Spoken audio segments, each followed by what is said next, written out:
In 1911, two men aimed for the same frozen dot at the bottom of the world. One planted his flag and sailed home to breakfast. The other froze in a tent 11 miles from the food that would have saved him. Tonight, I want to know which one was actually the better leader. The better leader is the one whose men are still breathing, Robert. I planned every mile before I ever left Norway. I studied the Inuit, I ran dogs, I cached supplies with black flags for miles so no storm could hide them. Nothing about my pole was luck. How tidy! You turned exploration into an accountant's ledger. I went south to weigh rocks and read the ice, to add to human knowledge, not to win a sprint against a Norwegian who told the world he was sailing north until he'd already gone. I told the world I was going north because a man who announces his true target invites 100 rivals and 1,000 delays.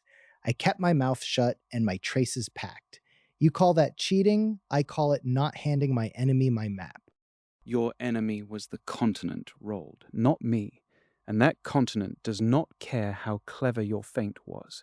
I hold a nation's pride across that plateau by muscle and will, and I would sooner fail nobly than succeed like a cart sharp. Hold that word, Robert. Noble, because the whole argument sits on it. Let's talk about the actual choices on the ice, because that's where nobility either feeds a man or buries him. Then let's. You brought ponies. Ponies to Antarctica. They sweat, they sink in soft snow, they need fodder you have to drag, and when they die, you've hauled dead weight for nothing. I brought dogs bred for exactly this hell, and when one weakened, it fed the others. Cold arithmetic keeps men alive. And there it is, the thing the world could never stomach about you. You planned to eat your dogs from the start.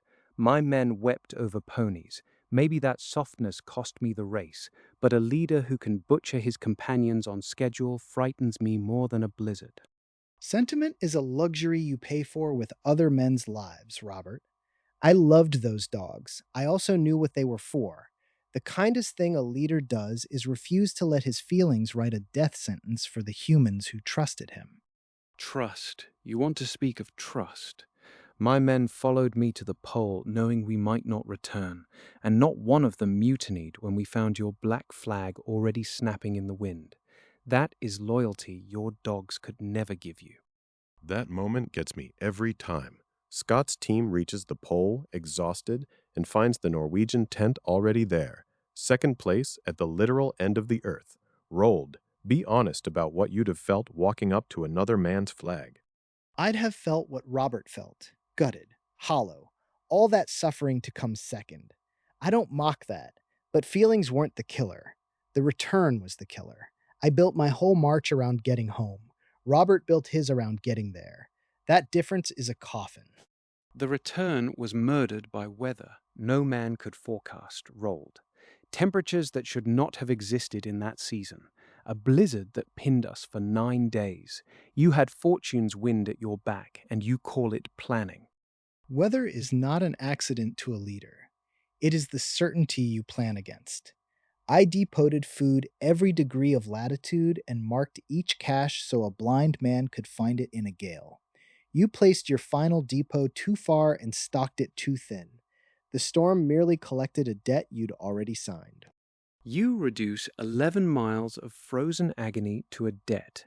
My men and I lay dying within a day's walk of salvation, and you'd audit my depot spacing. Where is the humanity in that ledger of yours, Amundsen?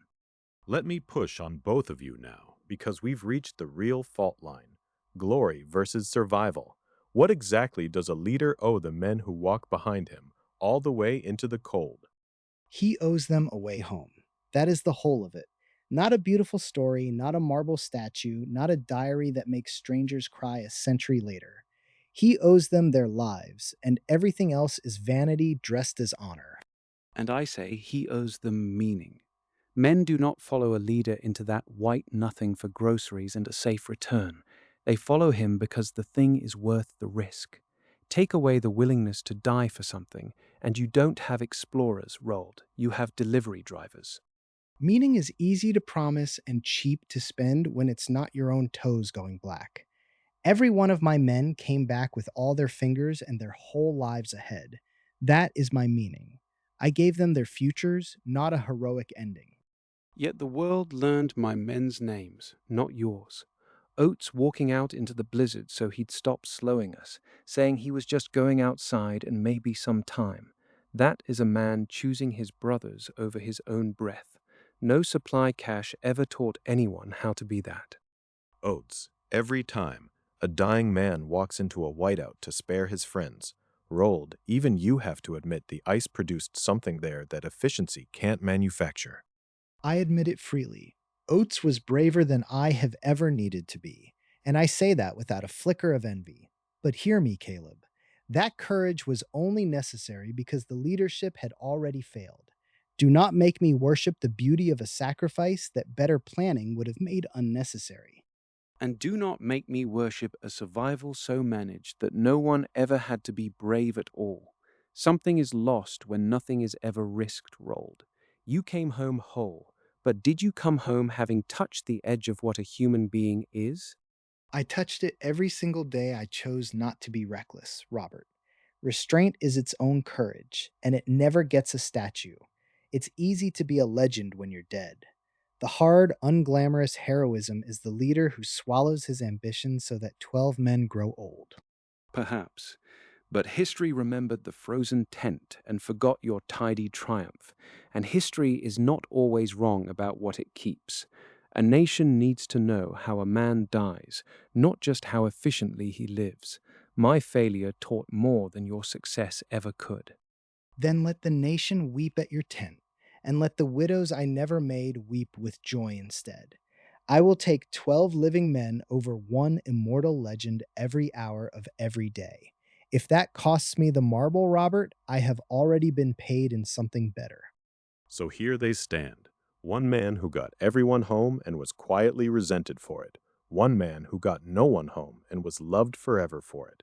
And the maddening thing is that neither of them is entirely wrong. Because the question was never really about the South Pole.